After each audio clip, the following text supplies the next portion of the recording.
He would never intentionally hurt nobody. A wife tonight describing the man blamed for this deadly wrong-way collision. 5 people dying in that inferno on I-275. And I wish I had the answers. Now at 11, she's going on camera with only ABC Action News to talk about what may have gone wrong.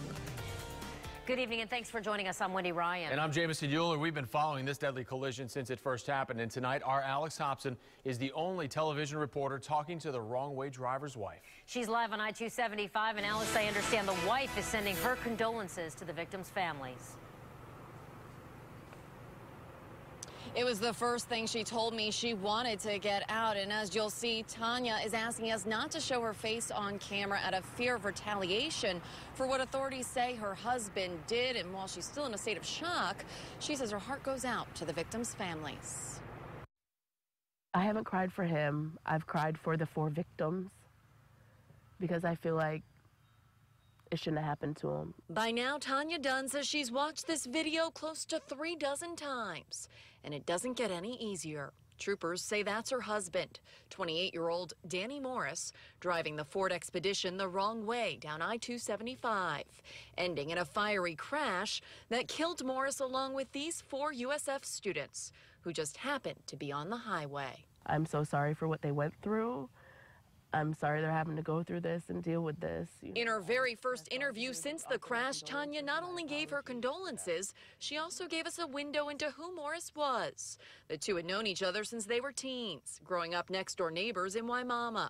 They've been married since 2007, but she says they recently decided to separate. Morris originally moved to Michigan to live with family, but exactly 1 week before the crash, he returned to the area to live with a close friend named Scott Enfinger in Tampa.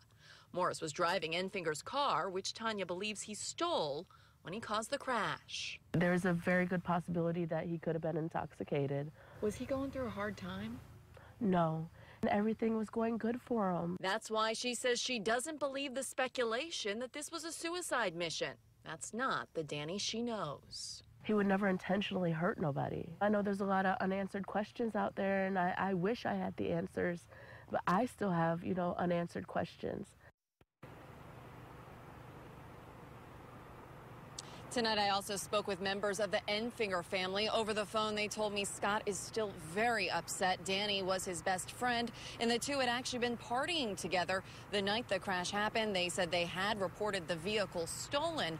Now, authorities are still waiting to get those toxicology results back. Reporting live in Tampa, Alex Hobson, ABC Action News. Alex, thank you. The fraternity where all 4 men were members is holding a remembrance ceremony this Thursday. It will be held at 3:30 p.m. at USF's Marshall Student Center.